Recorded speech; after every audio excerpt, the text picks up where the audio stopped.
ఒకప్పుడు త్యాగాలు చేసిన వారిని రాష్ట్రం కోసం మంచి చేసిన గుర్తుపెట్టుకుంటాం, చెడు చేసిన కూడా గుర్తుపెట్టుకోవాలి. అప్పుడే మంచి కొనసాగే పరిస్థితి వస్తుంది. చెడుని మర్చిపోతే ఇంకా మంచికి విలువే కాదు, మంచి జరగదు. ఇప్పుడు సినిమాలో హీరో విలన్ రెండు ఉంటాయి కదా, వినాశనం, విధ్వంసం. ఐ కెన్ సే విధ్వంసం.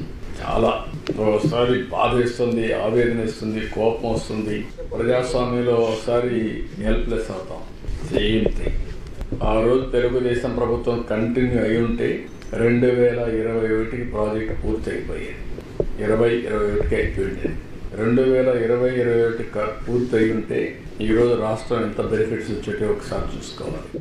మెషరబుల్ మాత్రం 2400 కోట్లు, కాస్ట్ ఎక్స్లవేషన్ ఇంకొక 2-3 కోట్లు, పవర్ ప్రాజెక్టు అదొక 2-3 కోట్లు, ఒక 10-15 కోట్ల రూపాయలు మినిమం ఉంటుంది. మళ్ళా ఆ బెనిఫిట్ చుట్టూ అది మెషర్. ఈ నీళ్లు తీసేపోయి పంటలు పండుంటే పంటల్లో వచ్చే ఆదాయం అదనం. అది ఒకసారి జిఎస్టిపి పెరిగిన తర్వాత ఆ జిఎస్టిపి పైన మళ్ళీ ఆదాయం వస్తుంది, వెల్త్ వస్తుంది, డబ్బులు వస్తాయి.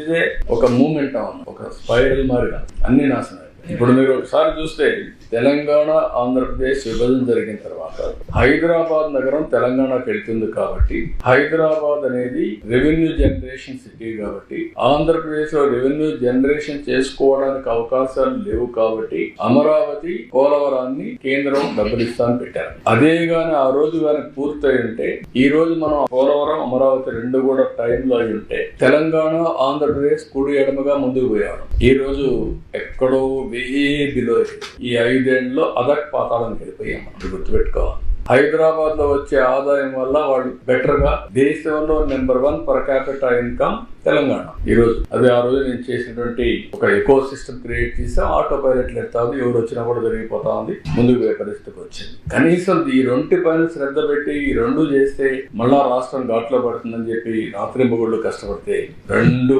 రాష్ట్రానికి ఉండే రెండు కళ్ళు పొడి చేసి అంధకారాన్ని సృష్టించే పరిస్థితికి వచ్చారు. బాధ, ఆవేదన ఓసారి. ఎందుకంటే అందరికంటే ఎక్కువ నేనే బాధ. ఎందుకంటే ఇన్నిసార్లు ఎవరు వచ్చాడు దేశ చరిత్రలో 28 సార్లు ప్రాజెక్ట్ దగ్గరకు వచ్చి తిరుగుతా ఉంటే మా ఇంజనీర్లు చెప్పారని నాకు అన్ని తెలుసు. అవన్నీ ఎక్కడ కాఫర్ డ్యామ్ అప్పర్ వస్తుంది, ఎక్కడ డౌన్ వస్తుంది, డయాఫామ్ వాల్ ఎక్కడ వస్తుంది, గ్యాప్ 1 ఎక్కడ ఉంది, గ్యాప్ 2 ఎక్కడ ఉంది, గేట్లు ఏంటి, ఎవ్రీథింగ్.